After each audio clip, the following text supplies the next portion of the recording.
Okay people, welcome back to another Fwoosh review. Today we're taking a look at the Bandai S.H Figuarts Gamerverse Advanced Suit Spider-Man. Now this is one of those rare occasions where I actually know what I'm talking about. I know it's crazy. As soon as the PS4 game dropped, I had to have it. I love the Spider-Man games going back to way back. But it also had the misfortune of coming out a little bit before Red Dead Redemption 2. So when that came out, I dropped this before even finishing it, and I've never went back. I know, I really need to because I enjoyed it. I loved it. Looking at the package, it's your standard S.H Figuarts fare. It has the window with a lot of the stuff. Bandai's been getting cocky with their artwork coming up and blocking some of the stuff, but you still see the figure. Hologram sticker down here to prove that it is official Tamashii Nation's product. Have a little bit of unreadables up here on the front. I don't know what it says, but it has an exclamation point, so I'm excited too. On the side, some art from the game. On the back, pretty promotional shots of the figure showing you some of the things it can do, some of the option parts, some of the extras. Down here's more unreadables, warnings, choking hazards, small parts, not for children under 3 years, but it says ages 15 and up. So I don't know what you do if you're between 3 and 15. You're just not allowed. On the side, more art from the game, Gamerverse on top, Spider-Man Advanced Suit. On the bottom, more legalese, some websites, your winning lottery numbers, UPC. I'm ready to get this open. Oh, we don't see this a lot. It actually comes with a stand. Or I don't see it a lot with most of the stuff I order. I've always seen stands as extra. You have to order separate to get it in the actual package. That's cool. Also, the little insert is very nifty. I like that. And then instructions, you have all the hand options. It shows how to pop the head off. Switching out the eyes, you have that ice knife thing. Putting the webs in the hands, what the hell's that? How to install the shooting webs, things that go in hand. Oh look, the ice knife is multi-purpose this time around. Different back options, how to put the stand together. Oh, you can put the drone on top. And there we go, all out of the package. And I admit it's a good looking action figure, but I don't think it's very fun. First up, the good points. Looking at the sculpt, I think they nailed the advanced suit costume from the game. And I'll admit, when I first saw this and then started playing, I thought, nope, don't like it. The white is too bright. I don't know why they stuck that in there. But the more I played it, the more I started liking this. I don't know, there's just something about the stark contrast between the white and then the reds and the blues. And here they've sculpted in all the webs, they've sculpted in all the lines. I think there's supposed to be a texture to the blue, but even then they've done a good job of translating it to plastic. And then most of the paints are nice and clean and crisp. I like that they went with a darker color inside the webs instead of just leaving it. Sometimes they do that, sometimes they don't. I like how it sticks out when they actually paint it. Good coverage to the white. It's supposed to be very bright, clean, and that's the way it is. But the sculpted webs carry up to the head. They did a good job with the eyes. They went with kind of a pearlescent white. I like the little detail work you can see in the black of the eye. Just overall, it feels Spider-Man-y. That's until you actually feel it. My gripes mostly come from the range of motion here. Bandai continues to kind of evolve to try to change up their articulation, make it look more seamless while giving us range, but I think they went too far in the hiding the articulation here. The knees don't come all the way up, and for a character that needs to crouch, that's not good. And that's on top of the ankles being very tight and very restricted. Again, for a character like Spider-Man, you can't do that. I mean, oh man, I'm scared. I am physically afraid to bend this too far. And then bringing it forward, that's it. I mean, it's more flex and it just pops back into position. The lower torso, I think I'm okay with until you gap it up right there. And even then, it's not too, I don't know, that's a huge gap. That's because they've implemented this new ball joint at the waist, and then it goes to the front of the torso. So together you get crunch, and that opens up back there, but you get no arc back, which is okay.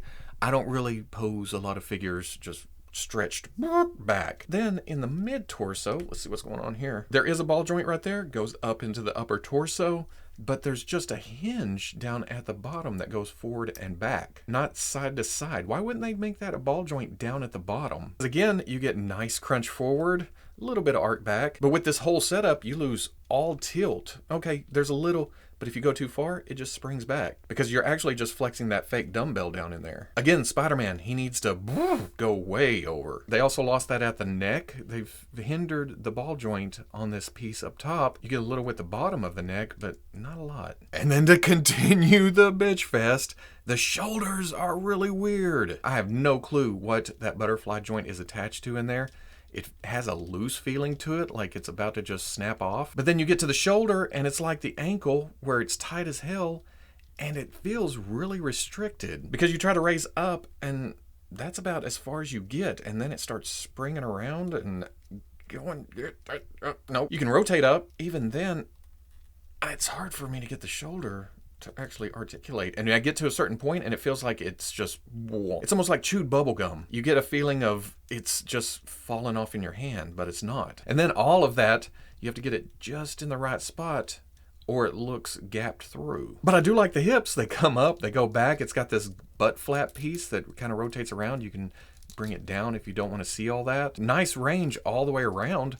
But that doesn't save everything else when you can't get it into natural positions because of the knees, because of the shoulders, because of the wrists, because of the neck. Now, I know that's a lot of griping. It mostly comes down to Bandai kind of over-engineered it. They hit a very nice balance with the Far From Home Spider-Man. This thing has the range, but it's also well hidden.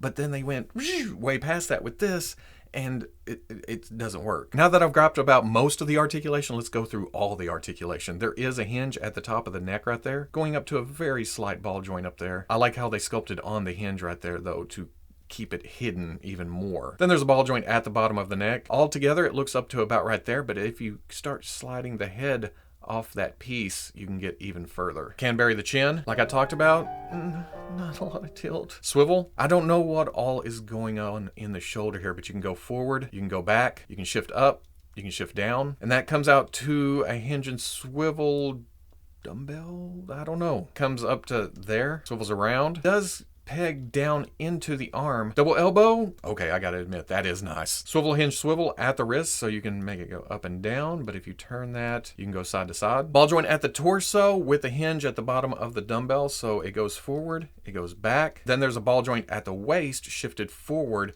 altogether. You get nice crunch. Arc back a little bit. Just a little bit. All kinds of joint right there at the hip. You can come forward with it. If you rotate out a little bit, you can keep on coming up. Back, out, swivel at the thigh. Double knee, past 90. Any other figure, I wouldn't be griping, but Spider-Man, he needs to kick his own ass. The ankle, same as the wrist. You can swivel this way. You can hinge just a little. Forward, non-existent. Forward-facing pin for some rocker, and then toe joint goes up to there. For accessories, Spider-Man comes with 2 fists. He comes with 2 open, relaxed hands. He comes with 2 splayed-out wall-crawling hands. He comes with 2 whip hands. He comes with 2 accessory-holding hands, and then he comes with 2 thumbs up. Well, okay, actually, those have holes in them for webbing. Swapping those out, they pop right off. In fact, if anything, they are a little bit loose. If you get crazy with them, they like to come off in your hand. Come here, you little bastard. But getting it on, boop, boop, boop, boop, boop, boop. He comes with some webbing that we've seen from most of the other Bandai Spider-Mans we've gotten, but there is also this piece. Now, I think this was made specifically for the left hand because you can see the cutout right here that is supposed to go over the webbing as it's being held. You shove this into the hand like so. That notch right there goes against the webbing like this. But there's a peg at the bottom that goes into the hand that you have to kind of work in. And on mine, I had to kind of make the hole bigger for it to fit. Push up over. Makes it look like he's gripping the web. It's wrapped around his hand a few times and then it's kind of dangling down. It's actually a pretty nifty effect that I didn't know I needed. And then for the other webs, like the shooting one, you just place it over the peg, plug the hand on top of that. And it's a nice effect. That works. He comes with 2 web bombs, which are essentially just little bitty round things with some detail on them. I'm surprised I haven't already lost these. Same thing goes for the little cell phone. You can see a screen on it. And then on the back, there's actually okay, it's not super detailed, but you can actually see where the camera lens is on the back. Again, this is carpet monster fodder all day. What I like the best, though, is the spider drone. Nice little detail to this. It's kind of a shiny metallic red, and when you get close up to the face, it kind of looks like a video, well, this whole thing's a video game character, but it looks like something out of Super Mario or something. And even though it's small, it's a little bit rubbery, so you don't have to worry about snapping the little legs off. And then, like I mentioned at the first, there's a stand. It's just a piece of plastic, some reinforcement on the back, a nice tampo of the Spider-Man logo. Connect the clear rods up to an L piece at the top. It says you can plug the spider drone into that, or there's a nicely semi-hidden piece on the back that pops out. It says to use this thing, but I find these things fairly useless. Just get in there, pry a little bit, pop it out, and then it comes with this other piece that plugs in so you can have an adapter. Boop. That adapter also fits on this magnet piece. Plug that in, and it's a fairly strong magnet. If you take it and shake it around, it's not just going to fall off. So if you have them displayed like that, you don't have to worry about that 3 o'clock in the morning sound, what fell in the toy room. The head that comes on it in the package has some fairly wide eyes, but you can also replace the eyes in this head. There's a set of eyes with smaller whites to them, and then one with kind of, I don't know, sharp edges to the white of it. There's not a huge difference between these two. And I actually don't really care for the smaller eyed look, but it's options. To swap them out, the instructions say remove the head, get up in there with this thing, push out. But I've found it's just as easy to get a fingernail under there, pull the eye out. And then while you have the head off, it also comes with a whole alternate head with even wider eyes. And this is the way I always picture Spider-Man, with the bigger, wider eyes. I don't know, it makes it feel like he's more aware of everything. That or scared as hell. For height, this Spider-Man stands at about 5 11/16, which puts it just barely taller than the Far From Home Spider-Man. I don't feel like that's right. In the game, he's been doing this for some years. He's an adult. He's a bigger guy. I know it's a completely different universe, but here he is with the S.H. Figuarts, Tony Stark, and Captain America. Here he is with the Marvel Legends version of this costume, and then the Raft Spider-Man. It's a little bit thinner. And again, I know this is not the game versions of these characters, but here he is with the Marvel Legends Black Cat and Kingpin. I'm actually okay with these two because Kingpin can be as big as you want him to be. And it's crazy we haven't gotten a Mr. Negative yet, but if you wanted to make your own, you could use the Jazzwares Fortnite Legendary Series wild card and then use Havoc as a wild pack soldier. But even here, Spider-Man seems a little bit small. So at the end of the day, and with any review really, I hate to be negative, but sometimes a figure just brings it out in me. I like the look of this. And when I finally hit a pose, I like it for the most part, but it's just too restricted. It's just too frustrating. And I can already hear a lot of people saying, oh, you weren't doing it right, or you don't know what you're talking about. That's okay.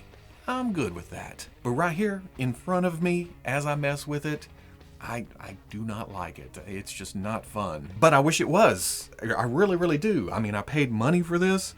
I like the costume, I like the game, I like the version, I like Spider-Man, I like action figures. It's just not up to par with, I guess Far From Home set the bar way back up after I didn't really like the Homecoming from Bandai, but this is back down. I can't help it. So if you like the review, comment, like, subscribe. I'll catch you on the Fwoosh.